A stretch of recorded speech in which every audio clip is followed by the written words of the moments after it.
Berikut Pak Ansi Lema.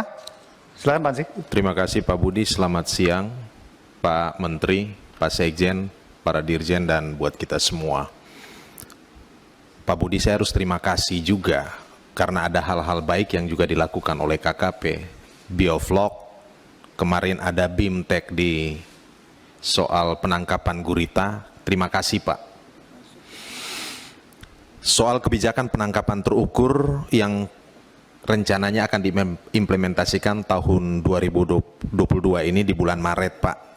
Ada sistem zonasi dan kuota, zona untuk penangkapan industri, untuk nelayan lokal, dan juga untuk keberlanjutan populasi perikanan di Indonesia. Dan KKP menyebutkan bahwa untuk menentukan kuota dan zonasi ini, KKP berpegang pada hasil kajian Komisi Nasional Pengkajian Sumber Daya Ikan.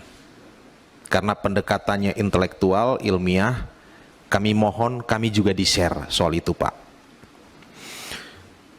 Yang berikut masih terkait dengan penangkapan terukur ini, kita ingin tahu soal bagaimana pembagian kuota ikan yang boleh ditangkap, antara kuota untuk industri, kuota untuk nelayan kecil, lokal dan tradisional, dan juga untuk kepentingan keberlanjutan, dan di sana juga ada kepentingan hobi dan pariwisata. Kita ingin tahu soal itu. Dan yang berikut soal pengawasan Pak, bagaimana KKP bisa menjamin, mengawasi jalannya proses penangkapan ini, sehingga kita bisa memastikan bahwa zonasi dan kuota untuk industri itu tidak melebihi kapasitas. Karena terus terang Pak, hakikat dari bisnis atau industri itu kan, ya di mana ada peluang itu akan diambil Pak. Lebensraum, teori ruang hidup, semakin besar, zonanya semakin meluas. Nah ini bagaimana cara mengawasi ini Pak. Yang berikut catatan terkait dengan bantuan mesin pakan ikan tahun 2022 Pak. Saya ajukan 3 paket di Kota Kupang, 2 paket di Kabupaten Rotendao Pak. 5-5-nya ditolak Pak. Alasannya kapasitas CPCL yang kami ajukan itu, pembudidayanya tidak bisa menghasilkan 200 kg dalam waktu 1 jam. Dan sudah dilakukan verifikasi Pak. Verifikasinya itu melalui online. Agak beda nih Pak dengan verifikasi Biovlog, itu top banget. Verifikasi mesin pakan ikan ini pakai online Pak. Tolong perspektifnya jangan perspektif Jakarta. Perspektifnya perspektif Rotendao dan Kota Kupang.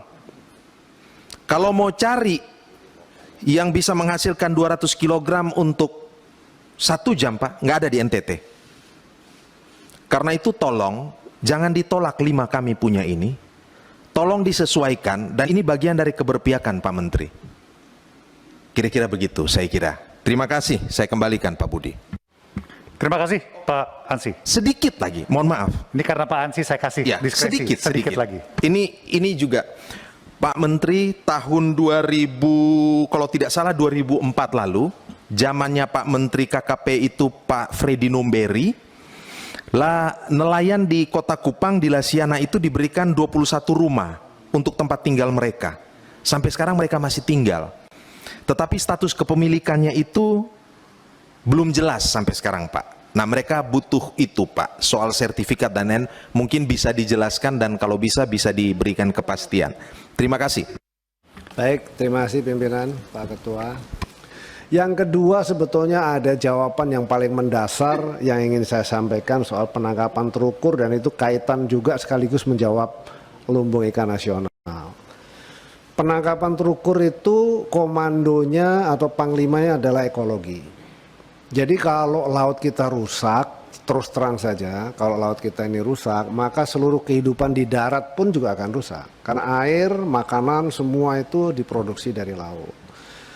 Ada beberapa contoh juga ekonomi yang ditimbulkan. Jadi selalu saya mengatakan begitu eselon 1 saya atau para pegawai yang ada di lingkungan KKP mengatakan ekonomi duluan, saya nggak mau. Saya bilang ekologi duluan baru ekonomi.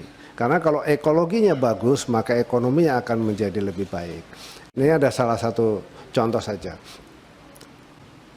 Yang kita gunakan sebagai dasar itu adalah kalau di tambang itu ada namanya GORC, tapi kalau di laut itu kajiskan. Karena nggak bisa lagi. Lalu saya tanya, karena itu kan kajian saintis. Jadi kalau menurut kajiskan, sekarang ini yang terakhir adalah 12,2 juta ton perikanan Indonesia. Saya kalau saya teliti lagi sebetulnya 12,2 juta ton itu sebetulnya dasarnya dari mana? Itu dari perhitungan logbook. Oke, saya tanya ke Pak Dirjen. Tangkap, kemudian ada juga di sini Dirjen, kebetulan baru Dirjen PSDKP. Yang kamu izinkan berapa yang melaut? Karena ada juga izin yang dikeluarkan oleh daerah. Jangan lupa Bapak Ibu, izin yang dikeluarkan daerah itu PNBP-nya nggak kena oleh kita.